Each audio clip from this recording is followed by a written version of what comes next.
नमस्कार, श्री स्वामी समर्थ. स्वागत आहे तुमचं MS10 माझे स्वामी या चॅनलवर. कशा आहात सर्व? मस्त ना? मस्तच राहा आणि स्वामींची सेवा करत राहा. स्वामींच्या पुण्यतिथीनिमित्त गुरुचरित्र पारायण केलं होतं. तर त्या गुरुचरित्र पारायणाची सांगता जी केली होती तो व्हिडिओ तुमच्याबरोबर शेअर करण्याचा राहून गेला. तर पारायणाची सांगता कशा पद्धतीने केली तर तोच व्हिडिओ आज तुमच्याबरोबर मी शेअर करत आहे. आदल्या दिवशी सोनचाफ्याची फुले आणि गुलाबाची फुले अशी सर्व काही फुले जेवढी मिळाली तेवढी मी स्वामींच्यासाठी आणली होती. तर संध्याकाळी विष्णू सहस्रनाम वाचायचं राहिलं होतं तर ते मी आधी वाचून घेतलं आणि मग स्वामींची आरती केली. तर गुरुचरित्र पारायणाची सांगता ही खूप छान पद्धतीने स्वामींनी माझ्याकडून करवून घेतली. ते म्हणतात ना, इच्छा जरी आपली असली तर करवून घेणारे, मनात इच्छा आपल्या आणणारे हे सगळे स्वामीच असतात. स्वामीच सगळं काही आपल्याकडून करवून घेत असतात जरी आपली इच्छा असली तरी. तर हे गुरुचरित्र करण्याचं भाग्य स्वामींनी मला दिलं तर मी खूप खूप स्वामींचे आभार आहे. आपण स्वामींचे आभार काय शब्दात मांडणार. तर स्वामींना जेवढं काही आपण अर्पण करू, जेवढं काही दंडवत घालू, जेवढे काही नमस्कार करू तेवढे कमीच आहेत. तर गुरुचरित्र पारायण करण्याचा तुम्हालाही कधी योग आला, मनात जरी तुमच्या ही इच्छा होत असेल गुरुचरित्र पारायण आपल्याकडून व्हावं तर लगेच तुम्ही पारायणासाठी बसा. कारण की ती इच्छासुद्धा स्वामींचीच असते की तुम्ही गुरुचरित्र पारायण करावं. कारण की आपले काही प्रारब्ध असतात, काही अडचणी असतात, कुंडली दोष असतात आणि गुरुचरित्र पारायण केल्याने, गुरुचरित्र पारायणाने आपले कुठलेच दोष म्हणजे आपल्या कुंडलीतील दोष म्हणा किंवा आपल्या आणखीन काही अडचणी म्हणा, आपल्या गतजन्मीचे काही प्रारब्ध म्हणा, कुकर्म म्हणा, तर त्याचे कोणतेच दोष आपल्याला लागत नाही. त्या दोषातून स्वामी आपल्याला मुक्ती देतात. ती सगळी अडचणी, सगळे संकटे या गुरुचरित्र पारायणाने दूर होतात. तर तुमच्या ज्या काही अडचणी असतील, खूप प्रयत्न करूनही तुमच्या त्या अडचणी सुटत नसतील, तुमचे ते मार्ग सुटत नसतील तर तुम्ही एकदा गुरुचरित्र पारायण करून बघा. तुम्हाला नक्कीच त्यातून स्वामी मार्ग दाखवतील. गुरुचरित्र पारायणाला बसला की तुम्हाला त्रास थोडाफार होतो. स्वामींची परीक्षा असते. घरातील जी काही निगेटिव्ह ऊर्जा असते, तुमच्यातील जी काही निगेटिव्ह ऊर्जा आहे तर ती बाहेर पडत असते. त्यामुळे आपल्याला थोडाफार त्रास होतो. पण आपण हार मानायची नाही. गुरुचरित्र पारायण जे आपण चालू केलेले आहे ते कंटिन्यू आपण चालू ठेवायचं असतं. तर भरपूर अनुभव येत असतात गुरुचरित्र पारायणाने आणि सहजासहजी हे गुरुचरित्र पारायण करण्याचं भाग्य, पुण्य हे कुणाच्याही पदरी पडत नाही. ज्याची दत्त महाराजांवर कृपा असेल, त्यांची कृपादृष्टी जर एखाद्यावर झाली असेल तरच त्याला गुरुचरित्र पारायण करण्याची इच्छा उत्पन्न होते. जर तुम्हालाही गुरुचरित्र पारायण करावं वाटत असेल तर अजूनही वेळ गेलेली नाही. कुठला महत्त्वाचा दिवस किंवा एक एक विशिष्ट दिवसच असला पाहिजे तेव्हा आपण गुरुचरित्र केलं पाहिजे असं नाही. कोणत्याही दिवशी, कोणत्याही वारापासून आपण गुरुचरित्र पारायण करू शकतो. तर गुरुचरित्र पारायण नक्की करा. खूप चांगले अनुभव येतात आणि तुमच्या ज्या काही अडचणी आहेत त्यामधून मार्ग मिळत जातात. तर स्वामींचा अभिषेक केला, घरात उंबरठ्याची पूजा केली, छान पद्धतीने स्वामींचा अभिषेक केला.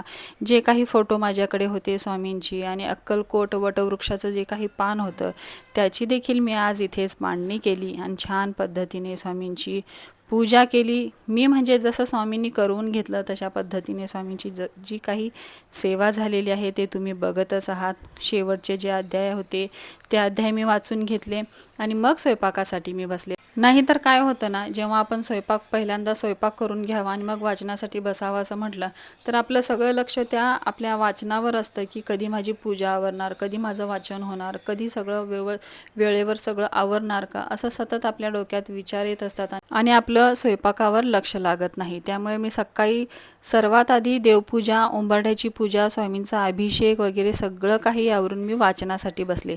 माझी रोजची वेळ असते 10 वाजता, 9:30 ते 10 वाजता मी बसत असते. पण आज मी लवकरच बसले होते. एखादा दिवस स्वामी समजून घेतात की हां बाबा आपल्याला आज अडचण आहे, आज आपल्याला स्वयंपाक बनवायचा आहे तर मी आज लवकर बसणार आहे स्वामी. तर एखाद्या वेळेस स्वामी आपली अडचण समजून घेतात. तर मी आज स्वामींना अशीच प्रार्थना करून जे माझं वाचनाचं टाईम होतं त्या आधीच मी वाचनासाठी बसले आणि सगळं वाचन माझं आवरून घेतलं आणि आवरून झाल्यानंतर मी स्वयंपाकासाठी गेले. तर स्वयंपाकामध्ये मी बिना कांदा लसूणच्या सर्व भाज्या, आमटी बिना कांदा लसूणचं बनवलं होतं. कारण की गुरुचरित्र पारायणामध्ये हा आपल्याला बिना कांदा लसूणचाच नैवेद्य दाखवायचा असतो आणि जे हे गुरुचरित्र पारायण केले होते त्यामध्ये मी कांदा लसूण वर्ज्य केले होते. त्यामुळे बिना कांदा लसणाचाच नैवेद्य मी स्वामींना आज दाखवणार होते. तर जसं की गुरुचरित्र अध्यायामध्ये घेवड्याची शेंगा एका भक्ताने स्वामींना त्याची भाजी करून जेवू घातली होती आणि जाता जाता दत्त महाराजांनी त्यांच्या दारासमोर घरासमोरील ती घेवड्याची शेंगच उपटून टाकली आणि त्याच घेवड्याच्या शेंगावर त्यांचा उदरनिर्वाह होत होता. तेच विकून ते घराचा उदरनिर्वाह चालत होते आणि त्याचीच भाजी जर काही जण त्यांच्याकडे उदरनिर्वाह त्या दिवशी पैसे मिळाले नाही त्या भाजीने, तर तीच भाजी करून ते गुरुभक्त खात होते. तर जाता जाता दत्त महाराजांनी काय केलं, ती वेलच उपटून टाकली.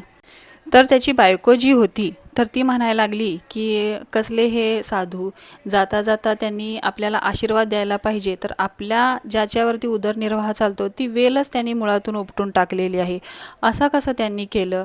तर तिचा नवरा जो होता तो तिला म्हणाला की आता काही आपल्याला दुःख करण्यात हे नाही, तर आपण आता ही वेल सगळी उपटलेलीच आहे, तर त्याची मुळे देखील आपण काढून टाकूया, मुळासकटच ही वेल आपण काढून टाकून देऊया.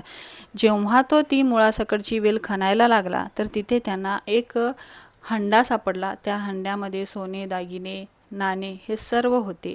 म्हणजेच तो एक भरलेला हंडा सोन्या दागिन्याने स्वामींनी त्यांना दिला होता. या वेलीच्या स्वरूपात, म्हणजे जे काही त्यांना घेवड्याच्या भाजीचं जेवण घातलं होतं तर त्याच्या स्वरूपात फलप्राप्तीरूपी त्यांना सोन्याचा हंडा दिला होता आणि अशा प्रकारे त्यांचा उद्धार स्वामींनी केलेला आहे. याचं असं नाही की त्यांच्या जे जोडपं होतं त्यांचं गत जन्मीचं काहीतरी प्रारब्ध होतं, तर या जन्मी त्यांचा उद्धार दत्त महाराजांनी त्या वेली उपटण्याच्या रूपाने केलेला आहे. तर अशा पद्धतीने घेवड्याची भाजी त्यावेळी गुरुचरित्र पारायणामध्ये स्वामींना जेवू घातली होती, म्हणून आपणही भक्तिभावाने ही घेवड्याची भाजी स्वामींना जेवू घालत असतो. तर मी ही घेवड्याची भाजी या दिवशी बनवली. वरण, भात, दूध, पोळी असे बरेच पदार्थ स्वामींना जेवू घातले मी या दिवशी. जे जे मला वेळ मिळाली त्या वेळेनुसार मी ते पदार्थ बनवले आणि दत्त महाराजांना 4 नैवेद्य दाखवले. 12 वाजता सगळं काही झाल्यानंतर मी 12 वाजता एक जोडप्याला बोलवलं होतं आणि जोडप्यांची पूजा केली आणि त्यांनाही जेवू घातलं आणि त्या सुहासनीची मी ओटी भरली. तर तो व्हिडिओ करायचा राहून गेला. एखाद्या घरी पाहुणे रावळे आले की व्हिडिओ करायचं माझ्या लक्षातच राहत नाही, तर त्या गडबडीत गोंधळामध्ये तो व्हिडिओ बनवायचा राहून गेला. स्वामींना नैवेद्य दाखवला, स्वामींची छान आरती केली, स्वामींना धूप दाखवला. तर खूप प्रसन्न आणि खूप छान आध्यात्मिक वातावरण घरामध्ये निर्माण झालं होतं. या 7 दिवसामध्ये खूप छान वाटत होतं, घरामध्ये खूप प्रसन्न वाटत होतं. हे 7 दिवस कसे गेले कळालेच नाही. दत्त महाराजांनी ही सगळी सेवा करवून घेतली, त्यामुळे त्याचा एक खूप आनंद होता. कारण की मला डेट्स माझी होती, त्यामुळे त्याची मला भीती होती की माझ्याकडून हे पूर्ण होईल की नाही. तर स्वामींनी हे कोणतेही विघ्न न आणता स्वामींनी माझ्याकडून हे पारायण पूर्ण करून घेतलं आणि माझी हीच इच्छा होती. संकल्प घेताना मी हे स्वामींना सांगितलं होतं की निर्विघ्नपणे स्वामी माझ्याकडून हे पारायण तुम्ही पूर्ण करून घ्या. तर तशा पद्धतीने स्वामीने मला कोणतीच अडचण येऊ दिली नाही आणि निर्विघ्नपणे माझ्याकडून हे गुरुचरित्राचं पारायण स्वामींनी करवून घेतलं. तर तुम्ही हे गुरुचरित्र पारायण नक्की करा. तुमच्या मनात इच्छा असेल तर तुम्ही नक्की करू शकता. जर पुण्यतिथीनिमित्त तुम्हाला गुरुचरित्र पारायण करण्यास काही अडचण आली असेल तर तुम्ही बसू शकता. आता कधीही तुम्ही बसू शकता. खूप काही अवघड नियम नाहीत. 7 दिवस आपण सहज पाळू शकतो असे नियम असतात.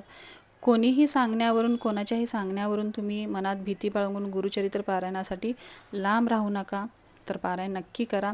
पारायणाचे नियम, मांडणी जे काही आहे आपल्या या चॅनलवर त्याचे सविस्तर व्हिडिओ मी बनवलेले आहेत, तर ते तुम्ही पाहू शकता आणि त्या पद्धतीने गुरुचरित्र पारायण करू शकता. तुम्हाला या पारायणाची सांगता कशी वाटली नक्की कमेंट करा. व्हिडिओ आवडला असेल तर व्हिडिओला लाईक आणि शेअर करा. चॅनलला सबस्क्राईब करा. बेल आयकन बटन दाबा, म्हणजे जे काही व्हिडिओ येतील त्याचे नोटिफिकेशन तुम्हाला येतील.